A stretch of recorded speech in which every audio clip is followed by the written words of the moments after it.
सध्या सोशल मीडियावरती एक व्हिडिओ चांगला जोर पकडतोय. एका तथाकथित स्वतःला नाथप्रेमी आणि नाथसिद्ध म्हणवून घेणाऱ्या व्यक्तीने दावा केलाय, की त्यांनी एका मुलाचं लग्न होत नव्हतं, तर त्याचं लग्न एका मुंजासोबत लावून दिलं. आता मुळामध्ये मुंजासोबत खरोखर लग्न लागू शकतं का? आणि असं मुंजाचं लग्न एखाद्या माणसासोबत लावता येतं का? मी काही तो व्हिडिओ त्या व्यक्तीचा पूर्णपणे बघितलेला नाही. पण तुमच्या आमच्या सारख्यांचे मेसेज आणि फोन येत आहेत, की "भाऊ यावरती काहीतरी बोला" किंवा "गुरुजी यावरती तुम्ही काहीतरी बोला." कारण बाकीचे तर कोणी बोलणार नाहीत.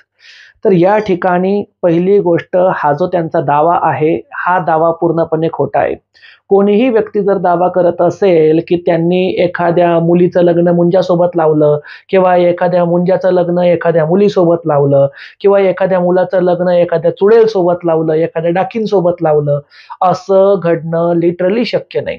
त्याचं कारण असं आहे, लग्न करण्यासाठी, संसार करण्यासाठी, शारीरिक संबंध बनवण्यासाठी किंवा इतर सांसारिक क्रिया करण्यासाठी तुम्हाला स्थूल देह असणं गरजेचं आहे.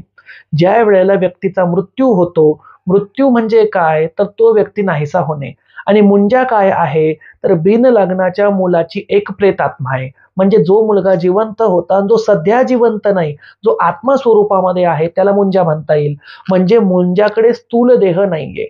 एकूण आपल्या शरीरामध्ये जे पंचमहाभूत आहे, पैकी भूतत्व, जलतत्व, आकाशतत्व आणि अग्नितत्व हे 4 तत्व जेव्हा लोप पावतात आणि फक्त त्या ठिकाणी वायुतत्व उरतं, तेव्हा त्याला आत्मा असं म्हणता येईल. आणि फक्त वायू रूपामध्ये असणारा आत्मा स्थूल देहाप्रमाणे कोणाशीही लग्न करू शकत नाही, संबंध बनवू शकत नाही, संसार करू शकत नाही किंवा इथलची वस्तू उचलून तिथं नेऊन ठेवू शकत नाही.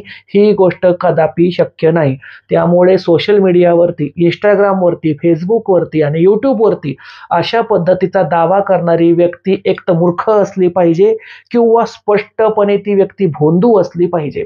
आता ज्या अर्थाने त्या व्यक्तीने असा व्हिडिओ स्वतःला नाथपंथी भक्त म्हणवून प्रसिद्ध केलाय, या अर्थाने तो व्यक्ती मूर्ख अजिबात नाहीये. म्हणजे त्याला YouTube चालवता येतं, त्याला Instagram चालवता येतं, त्याला Facebook चालवता येतं, त्याला लोकांना स्वतःकडे आकर्षित करता येतं. म्हणजे हा व्यक्ती मूर्ख नसून अतिमहा चालू आहे, हुशार आहे, फ्रॉड आहे आणि या व्यक्तीपासून आज सावध राहण्याची गरज निर्माण झाली आहे. आणि तरी मी आजच्या ह्या Instagramच्या व्हिडिओद्वारे त्या व्यक्तींना ओपनली चॅलेंज देतो, की "अरे बाबा, तुला जर मुंजासोबत लग्न लावता येतात, तर माझ्याजवळ 10 नवरदेव आहेत.